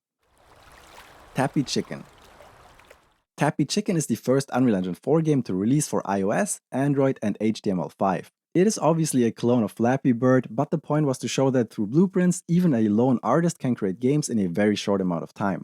It was created by Shane Cottle, who's an artist and level designer that worked on pretty much every game that Epic created after Unreal Tournament. Tappy Chicken also implements features such as leaderboards and mobile ads, which were new to Unreal at the time, and the project files were also distributed for users to download. But sadly nowadays they can't be accessed anymore. SMUE5. This refers to the Unreal Engine 5 port of libsm64, created by a developer called the NBWitch. libsm64 is a code library based on the Super Mario 64 decompilation project that enables you to drop the N64 version of Mario with working movement and animations into other games or game engines. As we've discussed further up the iceberg, Unreal Engine is totally capable of integrating external code bases, and SMUE5 basically does most of the work for you of integrating libsm64. In its current state though, there are many restrictions and it's not being worked on anymore by the original creator, but it's really cool to get a glimpse of the potential and we might see similar projects in the future. Unreal Chan Project. The Unreal Chan project relates to community efforts of creating an Unreal Engine counterpart of Unity Chan. In case you don't know, Unity Chan is a mascot character created and distributed by Unity Technologies Japan, and she's become quite popular since her inception in 2014. It took quite some time for the mannequin to turn into the face of Unreal, so in the early days of UE4, some Unreal users tried to come up with possible designs for an anime-style mascot. A forum post titled Making Unreal-chan, which garnered over 20,000 views, chronicles JV the Wanderer's process of creating Unity-chan-inspired characters for Unreal Engine. In the thread, he showcases a punk rock-inspired version called Jazzy-chan, and another character named BP who looks like an android with blue hair and a hoodie. But he's not the only developer who tried to create a Unity-chan equivalent for Unreal. Fusuke Hachigo contributed with their Blueprint-chan design, incorporating a smart color palette derived from commonly used variable types and their assigned colors in the Blueprint editor. But the one that seems to have caught on the most is Grey-chan by Chekela, sporting green twin tails and a gray dress. Chekela not only created a 3D model of Grey-chan, but also many different illustrations featuring the character, and even hired a cosplayer to enact the character at Comic-Con 92. Grey-chan is even featured as the sample character in the Kawaii Physics sample project, which will come up again in a bit. Tiny Award. The Epic Mega Jam is a yearly game jam which started in 2014 and is hosted by Epic Games. It challenges developers to create the best Unreal game of a specific theme that changes every year. For example, in the 2023 Mega Jam, the theme was Antiquated Future, and they also started having a category for games made with UEFN. For some iterations of this game jam, there was also a special category called the Tiny Award, challenging Unreal users to create an interesting game within a certain file size limit. Unreal Engine games are quite infamous for having large file sizes, and even a completely empty project with newer UE versions will be roughly 300 megabytes large. But there are actually many tweaks you can apply to reduce the file size, and I actually made a full guide about this, and the research for that video made me stumble upon the Tiny Award. To my knowledge, the Tiny modifier was featured 4 different times. The first time was 2019, featuring a file size limit of 100 megabytes. A game called The Cat Earth Society by Nova Space Agency was crowned the winner. In 2020, the file size limit was again 100 megabytes, and a game called A Long Time by Diviver ended up winning. This is a first-person platformer featuring very simplistic art. In 2021, the file size limit was increased to 150 megabytes to keep up with the engine expanding and becoming larger, and a game called Seekers by Microwasp won the award. In 2022, they changed the name of this category to Tiny But Mighty, and the maximum file size was again 150 megabytes. The winner for this year was a game called Fragward Spirit Warden, which appears to be a farming game with a twist of allowing you to switch between 2 different worlds. During the Mega Jam in 2023, the Tiny Award was not featured, and it's unclear if it will make a return or not, considering that it's become harder and harder to keep the file size low with new things being added to Unreal. AngelScript. AngelScript is a lightweight C++-like scripting language which can be embedded into C++ similarly to something like Lua. It's also usable with Unreal Engine in combination with Blueprints and C++, however it does require you to build the engine from source using the fork hosted by Hazelight. Most recently, Hazelight used AngelScript for It Takes Two, claiming the vast majority of the gameplay implementation was written with this language. And it was also used on titles by other companies such as The Finals by Embark Studio. DK Bongos in UE. This refers to the fact that the GameCube DK Bongos, originally created for Donkey Konga and DK Jungle Beat, can be used in Unreal Engine through a keyboard emulator such as Joy2Key. This is actually something that I tried myself by creating a small vertical slice of a game over the course of 3 months that mimics the gameplay of DK Jungle Beat but with modern graphics and new gimmicks. In late 2024, a developer called The Jam actually released a full game called Walrus Run on Steam, which also supports the DK Bongos and is inspired by DK Jungle Beat. Kawaii Physics. Kawaii Physics is an open-source pseudo-physics plugin for Unreal Engine 4 and 5. It allows you to make the movement of hair, skirts, and breasts more stylish and cute. Kawaii Physics comes with a sample project that shows off all the different things you can do with it, featuring the aforementioned Grey-chan as the sample character, due to her being a perfect fit for showing off all of the supported features. This plugin was created by Okazu-san, a former Epic Games Japan employee, with the help of a few contributors. But despite being a community-led project, Kawaii Physics has been used in quite a few high-profile titles such as Visions of Mana, Princess Peach Showtime, Tekken 8, Granblue Fantasy vs. Rising, and even Stellar Blade. PvZ 3Z Arena. Plants vs. Zombies Garden Warfare 3Z Arena was an interactive ride at Carowinds theme park created using Unreal Engine 4. It claims to be the world's first interactive 3D attraction and pits 34 players on the zombie team against 34 players on the plants team. Players get a pair of glasses to enjoy the stereoscopic 3D and a gun they use to shoot targets on screen, similarly to light gun shooters. Depending on the team's score, the outcome of the story will change, and you can also trigger interactions such as shaking up the seats of the enemy team. Josh Waxler, the chief executive at Pure Imagination Studios, who created the digital part of this ride, stated that the first hurdle was to recreate the typical PvZ look from the Frostbite engine within Unreal. But their previous experience with Unreal allowed them to build custom plugins and create the gameplay experience with a small team in just 4 months. Code Drop Song. This refers to a song created by 2 Ubisoft employees teasing Epic Games about the chaotic release cycle of new Unreal Engine versions. Back in 2001, during the early days of Unreal Engine 2, there were less than 10 programmers at Epic, and the process of compiling and sharing engine updates was done manually. And the engine would be distributed to developers via zip files called code drops. During that time, they tied release versions to certain features, which would mean an entire version release could be delayed for several months if a single feature slipped and took longer to develop than anticipated. One of these problematic features was the extremely powerful material system, which even nowadays is one of Unreal's greatest features. Delaying the next Unreal version due to this feature not being ready led to the creation of the Code Drop song. Sadly, all of the links in the official blog post are now inactive and I can't find the actual song, because it would have been so cool to use it for the outro. And that's all for this Iceberg. I hope you learned a few interesting things, and if you watched all the way to the end, I assume you must have enjoyed the video. In that case, please make sure to leave a like to give it an algorithm boost and show to more people. And also don't forget to subscribe for more interesting Unreal Engine content. A huge thanks to the following people of the Cobra Code Community Discord who helped me out with topics for this Iceberg. And as always, a big thanks to my awesome patrons and YouTube members.